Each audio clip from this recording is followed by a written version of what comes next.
এখন তো আমার কিছুই নাই, ঠিক আছে?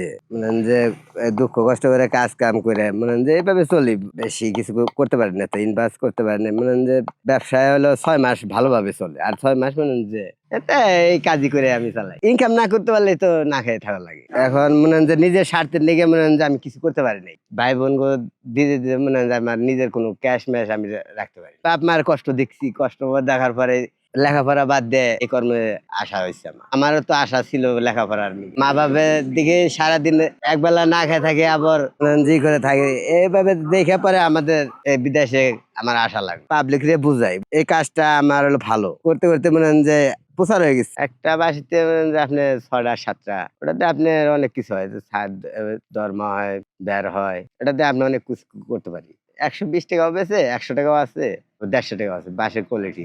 এখন মনে হয় যে আমার নাই মা নাই বাপ নাই, এখন তো এই আমাদের দুঃখ পাশে বেশি, আমাদের বাড়ি নেই। আর মানুষের 1 লাখ টাকা ব্যয় করতে পারবো, আমি তো তাও 10 টাকা ব্যয় করতে পারবো। সব হলো মা বাপের নিকেই আমি করছি, আমার নিজের স্বার্থের নিকে আমি কোনো কিছু করিনি। আগে ওটা চাহিদা ছিল ঢাকা শহর, এখন ওদিকে চাহিদা নেই। এখন এইদিকে মনে হয় যে আইসা বান্দা সান্দা কাজ করি, মাসে তা আপনার 10-15 হাজার টাকা ঠিক নাই, যাত্রাও করি প্রায় কাজই পারে, পরিবারই আমার পরিবারই পারে। লোকজন যায় গায়ে বান্ধা বালা ছিঁড়ে, এখন আপনি 10 হাতে একটা রুম যদি হয়, তা আপনার 20 হাজার টাকা বিক্রি হবে। ধানের বেড়া আপনার 5 হাজার টাকা পর্যন্ত। কি করুম ভাই, এই যে পয়সা পাতি নাই আমাদের, এটাই বাড়ি এটাই গাড়ি ভাই, আমাদের আর কিছুই নেই।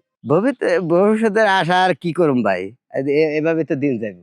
ইনকামটা তো আপনার আগের মতন নাই, আর এই ইনকাম করে আমি, আমার তো পরিবার বেশি, তাদের আমার দেখতে হয়, তারা আমার না দেখে, আমি দেখি। মালিকের কাজ এই যশোর যেসব কাজে গেছি, ভাই তো মনে হয় যে শিক্ষা দিতে পারে না সবসময়, পরে আমার মালিকের কাছ থেকে শিক্ষাটা পুরা ছুটে আমি নিচ্ছি। অনেক সময় মারছেও না, আমি এই আরো মনে আরো জিদ বানছি যে না, আমি এই মালিকের কথাটা আমি রাখ। এখন মনে হয় যে আমার কোনো চালানি নাই ভাই, মানুষের কাছ থেকে টাকা পয়সা নিয়ে আমি এই কাজ করি।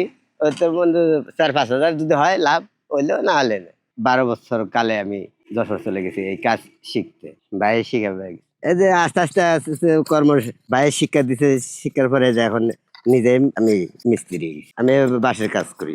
বাঁশ দিয়ে ছাদ দরমা আপনি অনেক কিছু ব্যাট ট্যার হয়। এখন এই বাঁশটা মনে হয় যে আপনার ঠান্ডা রাখে শরীরটা, বাঁশের ঘরটা খুবই ঠান্ডা।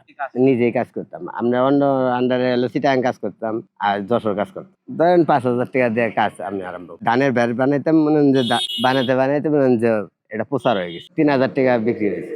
আপনার ধরেন 2 হাজার টাকা 1 হাজার টাকার মতন থাকে না। আজীবন মনে হয় যে আমার কর্ম এটাই, এখানে মরার আগ পর্যন্ত আমার এটাই করতে হবে, আমি অন্য কাজ আর আমি করি না। 2-1 টাকা হোক আর 10 হাজার হোক, মনে হয় যে আমি এই কাজই করি। হাত কাটছে, আমি সেলাই করিনি, এমনি আল্লাহ দিলে অন্য একটা যে এই মাখনের বাসা মশা দিয়ে মনে হয় যে এখান থেকে আমি ঠিকঠাক করছি। পা পড়ে গেছিল, কাটার পরে পড়ে গেছিল, কোনো তাও ডাক্তারের কাছে যায়নি।